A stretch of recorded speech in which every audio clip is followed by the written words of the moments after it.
BRS party చాలా క్లియర్గా ఏ election అయినా కూడా సింగిల్గా కొట్లాడింది. కాంగ్రెస్తోని పొత్తు లేకుండే, తెలంగాణ రాష్ట్రం ఏర్పడ్డ తర్వాత భారతీయ జనతా పార్టీతో కూడా లేకుండే ఎప్పుడు అలయన్స్లో.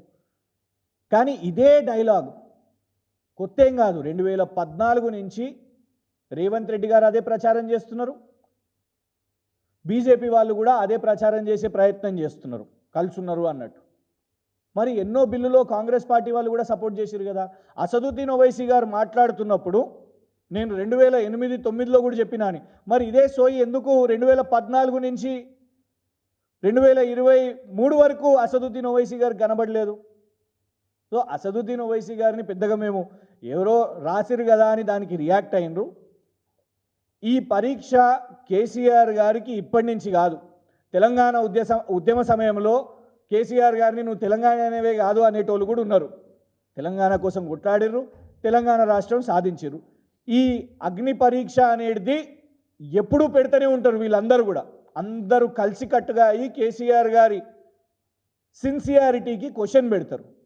కానీ కేసీఆర్ గారు అసదుద్దీన్ ఓవైసీ గారికి జవాబుదారా? భారతీయ జనతా పార్టీకి జవాబుదారా? రేవంత్ రెడ్డి గారికి జవాబుదారా? కాదు కదా. అసదుద్దీన్ ఓవైసీ గారి కంటే ముందు తెలంగాణ స్టాండ్ తీసుకున్నది కేసీఆర్ గారు. నరేంద్ర మోదీ గారి కంటే ముందు స్టాండ్ తీసుకున్నది కేసీఆర్ గారు తెలంగాణ గురించి. సోనియా గాంధీ గారి కంటే ముందు కూడా తెలంగాణ స్టాండ్ తీసుకున్నది కేసీఆర్ గారు. వీళ్ళందరికీ ఎందుకు కేసీఆర్ గారు జవాబుదారు అవుతారు? కేసీఆర్ గారు జవాబుదారు అంటే కేవలం తెలంగాణ సమాజానికి, తెలంగాణ రాష్ట్ర ప్రజలకు. అండ్ ఏ ఎలక్షన్ పోయినా ఇదే కేసీఆర్ గారి ముఖంతోని, కారు గుర్తుతోని మాత్రమే పోయినాం. ఇన్ ఫ్యూచర్ కూడా అదే వెళ్తాం.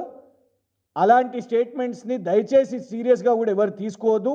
రాజకీయంగా ఎట్లా డ్యామేజ్ చేయాలి, దాంతో మాకు అర్థమవుతున్నది ఏంటంటే బీఆర్ఎస్ ఇంకెంత బలంగా ఉందో చాలా స్పష్టంగా కనబడుతున్నది.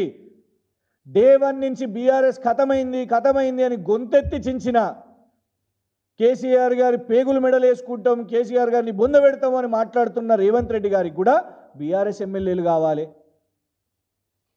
సో ఆ అలయన్స్లు పిలయన్స్లు విషయం మీద పెద్దగా అసదుద్దీన్ ఓవైసీ గారు మాట్లాడినా, ఇంకెవరు మాట్లాడినా కూడా దాంట్లో సీరియస్నెస్ లేదు.